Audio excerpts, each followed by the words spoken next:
Salut! Tu reconnais le fauteuil des bibous? Ça veut dire qu'on va parler d'une race hyper typée. Elle a quasiment été créée volontairement exagérée. Hein, c'est la BKC qui le dit elle-même. Qui a même à la base, dans son standard, accepté plusieurs types et qui depuis en a enlevé. Puisqu'il trouve que c'est quand même un peu trop. On a voulu faire un truc exagéré, mais quand même là, ça va se voir. Vous l'avez deviné, j'imagine. Un chien, un chien, un chien. L'American Bully, bien sûr. Pauvre petit père. J'ai un petit peu regardé parce que je n'avais pas du tout de notion d'où il arrivait, même si physiquement on voit à peu près quelles sont ses origines. Donc regarde, je te les montre. C'est à peu près un schéma. Alors, il y a un mélange d'Amstaff et de Pitbull sur lequel on vient rajouter du bulldog pour donner de la masse. Alors du bulldog anglais, du bulldog français. Tiens, je te mets la liste de tous ceux qui peuvent être ajoutés dedans. Donc tu vois déjà, c'est un petit peu flou. Donc du coup, le flou est accentué par le fait que dans le standard, justement, il n'y a pas de standard de poids. Seule la taille détermine les types d'American Bully.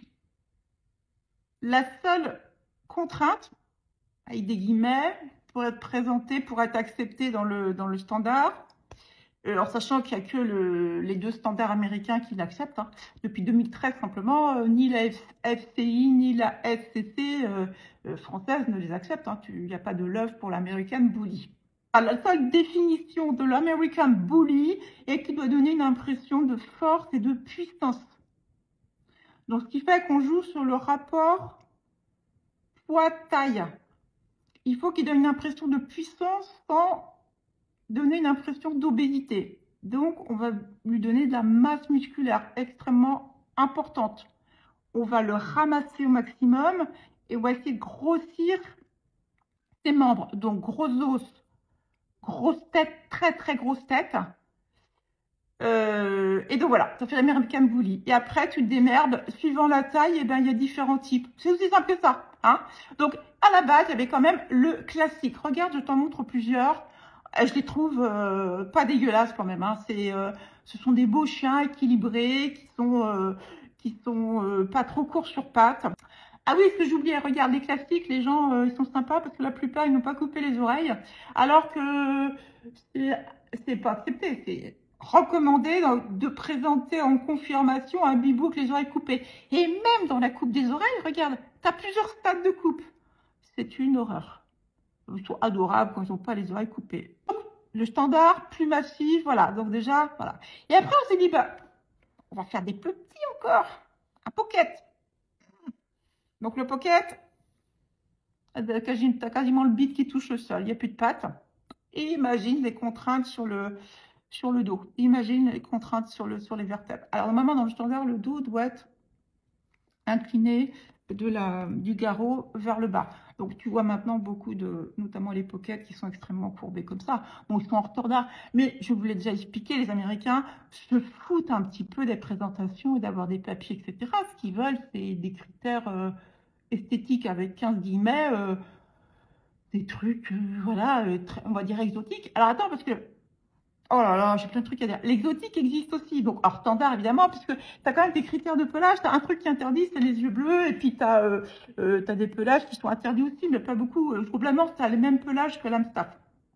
Donc, il y en a qui font de... Attends, j'ai vu un mini pocket type exo. Donc exo, ça veut dire, tu te souviens, on avait vu ça dans les carlins et dans les bulldogs français.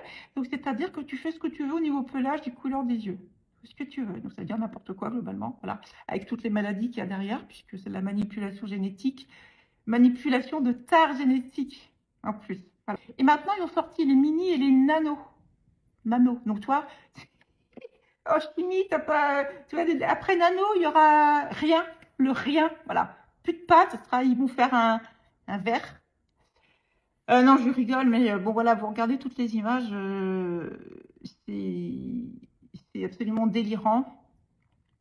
Il y a même des vidéos où les bibous n'arrivent même plus à se déplacer. Alors, que je te dise, à quoi est utilisé, enfin, pourquoi a été créé ce chien pour être un chien de compagnie?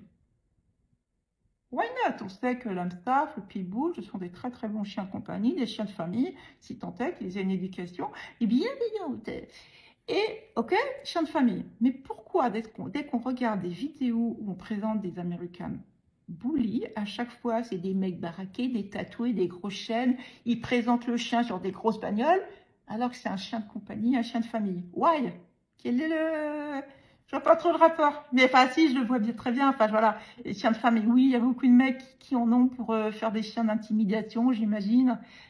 Aussi, de la grosse frime. On s'est marqué chien sportif, mais pas endurant. C'est-à-dire, il peut courir 10 mètres, quoi. Évidemment, il a une musculature. Tu fais penser aux bodybuilder, en fait. Tu sais, les mecs qui te soulèvent des poids, mais 10 secondes, quoi. Après, tu leur demandes de courir 100 mètres, ils sont pas capables parce que le cœur, il ne suit pas. Et pour alimenter les muscles en oxygène, il faut qu'il y ait une pompe cardiaque qui soit extrêmement développée. Sauf qu'on a développé la musculature beaucoup trop vite par rapport à l'adaptation que le cœur peut avoir, qui doit se faire sur des générations pour s'adapter à l'augmentation de volume. Sauf que là, on fait des augmentations de volume musculaire comme chez les bodybuilders à des rythmes effrénés et donc les cœurs ne suivent pas. Donc voilà, puissant mais non endurant, aime bien rester chez lui, n'aime pas se promener. Donc attends que je finisse. Pour les tailles, on s'est dit, bah tiens, maintenant, vu qu'on peut pas faire plus petit, sinon ça fait des vers de terre, on va faire plus grand. Donc, il y a le XL qui est dans le standard. Donc, regarde, ils sont plutôt, je trouve, voilà, proportionnés, harmonieux. Je vais pas faire de jugement esthétique. On va dire qu'ils sont assez harmonieux. Et il y en a qui font du XXX. Mets le nombre de X que tu veux. Regarde un petit peu les vidéos. Voilà, je sais pas, je comprends pas trop le principe. En plus, si du coup ces grandes tailles, ils peuvent pas bouger beaucoup non plus. Bah, enfin, je veux dire, où est son bien-être, ce bibou? Et puis, ouais, je te dis, à part frimer, je vois pas pourquoi ces gens-là, ils achètent un bully. Hein. Bon, alors, je suis allée voir les pages des éleveurs en France. Donc, il y a même 20, il y a 20, tout juste 20 éleveurs en France. Un éleveur qui dit, avec le manque de sélection, ou plutôt avec la sélection axée sur le physique et non sur la santé, on ne peut pas dire que ce soit une race en forme. Un éleveur qui dit ça. Mais cet éleveur a également détaillé toutes les maladies génétiques qui étaient assez fréquentes chez le bully. Ces maladies, pour la plupart, ont un test génétique réalisable. Donc, je vous recommande, si tant est que vous vouliez encore acheter un bully, de demander tous les tests génétiques que je vais vous lister ici. Ils existent. Donc, si te dit en France, il n'y a pas, il y a le laboratoire Embark, le laboratoire américain, qui le fait. D'accord? Elles sont quasiment toutes autosomiques récessives. Est-ce que tu te souviens des cours de génétique? Alors, les chromosomes, c'est comme les coups, ça va par paire. Pour chaque chromosome, imaginons que le chromosome, tu as une maladie qui est sur le chromosome 13, donc tu en as deux, chromosome 13. Si tu es hétérozygote, ça veut dire que tu n'es porteur que sur un seul des deux chromosomes de cette anomalie génétique. D'accord? Et si elle est autosomique récessive, ça veut dire qu'elle ne s'exprime pas chez toi. Par contre, tu es porteur, donc tu peux le transmettre à ta descendance. D'accord?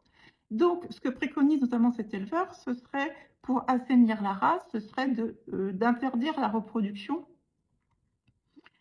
à tous les porteurs sains, à tous les hétérozygotes. On s'imagine que les enjeux financiers sont tels que c'est pas fait, ou on t'explique qu'il n'y a pas de test, qu'on t'explique que c'est pas grave, etc. Le souci, c'est qu'il y a des maladies qui sont très très graves chez American Bully. Donc, ça a quand même un enjeu important. Et cet éleveur, j'ai trouvé ça bien parce que tu élimines de la repro tous les porteurs sains. Et comme ça, tu fais des lignées où tu es sûr qu'il n'y a pas ces maladies. Il pourra y en avoir d'autres. D'accord? Mais au moins, tu n'auras pas celle-ci. Donc, bien évidemment, pour l'instant, les mariages entre hétérozygotes se font. Parce qu'il y a des maladies qui se déclarent très tard. Donc, du coup, tu fais le mariage. Tous les chiots, ils sont en bonne santé. Puis, vas-y que je te pousse. Voilà, tant qu'il c'est fait. Puis après, il n'y a pas, ah, bah oui. Ils avaient déjà entendu ça, ces réflexions. Oh, c'est la maladie de la race. Mais non, il n'y a pas de maladie, il y a une race. Il y a des conneries de manipulation génétique et il n'y a pas de raison qu'il y ait une race qui ait plus de maladies que l'autre. Ah bah oui, le berger allemand, c'est sa maladie. Ah bah oui, le boxeur, il a ça. Mais arrêtez! Surtout qu'on peut faire des tests. Voilà, donc j'ai suivi un petit peu, voilà, cet éleveur, sa page. Ah, les dysplasies du coude et de hanche, t'imagines bien qu'avec ce volume musculaire et ce poids qui, qui pousse sur les membres, alors, il y a énormément de précautions à prendre avec tes chiots. Globalement, je peux pas leur faire prendre les escaliers, trop courir, pas de saut, etc. quand ils sont tout petits, pour pas risquer que la dysplasie se développe. Donc, à plusieurs stades de dysplasie, tu connais ABC, machin. Donc, faut faire des radios. Euh, et donc, il faut que tu demandes, quand tu achètes un bouli, il faut que tu demandes les radios des reproducteurs. Et là, je te montre le tableau des mariages qui sont tolérés, acceptés ou interdits. Normalement, si tu fais bien ton taf. Voilà. Donc ça, ce sont tous mes conseils par rapport si tu veux vraiment acheter un bouli. Après, je te conseille d'acheter un classique ou à la limite un XL, parce que du coup, il est mieux proportionné que le standard. Parce que ce que j'avais oublié, c'est qu'il y a le style standard et le style extrême. C'est-à-dire que tu reprends la même taille pour tous et tu accentues encore les caractères. Tu élargis tout, la tête, les os, le thorax, etc. Ce qu'on appelle les extrêmes. Donc, quand tu demandes à un éleveur, tu lui demandes bien le type d'American Bully qu'il produit. Quand je pense que je suis rendue à vous donner des conseils pour acheter des American Bully, alors que quand on pense au bien-être de l'animal, comme je te dis, à part les classiques et peut-être les XL du coup qui s'en sortent un petit peu, qui peuvent un peu plus bouger, etc. Les autres, mais c'est des chiens handicapés. Voilà, des chiens handicapés. Ceux qui connaissent bien la race, vous allez me confirmer ou non. D'après ce que j'ai compris, il faut que, un, il soit identifié à l'ICAD, deux, qui passe une diagnose, et que la diagnose dise, bah non, il n'est pas dans les définitions des chiens qui sont en catégorie 1 ou 2, donc non catégorisé. D'accord? Ça témoigne bien de la connerie de cette loi, en fait, et de ces contraintes de catégorie. Parce que pourquoi lui non catégorisé, alors que sa mâchoire, a priori, a la même puissance, voire supérieure à une mâchoire d'hamster, de pitbull. Tu vois? Si c'est juste ça. Alors, chien dangereux, tout le monde sait que ça veut rien dire. C'est lié à l'éducation, le chien dangereux, ou au traumatisme. Voilà, c'est lié à l'humain, on va dire. Globalement, la réactivité, la dangerosité d'un chien, c'est pas lié à la race. Tout le monde le sait, on est bien d'accord. Donc, c'est couillon dans un sens comme dans l'autre. Enfin, les deux côtés sont couillons. Donc, il y a juste le classique, l'American Bully classique, qui est, comme tu dis, plus fin, plus à l'aise dans ses pattes, un peu moins musclé. Il peut ressembler énormément à un Amstaff et est mis en catégorie 1. Voilà.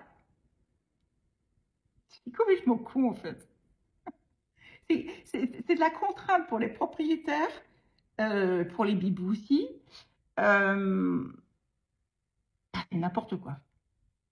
Est-ce que vous avez des solutions, vous, à proposer sur ces histoires de catégories?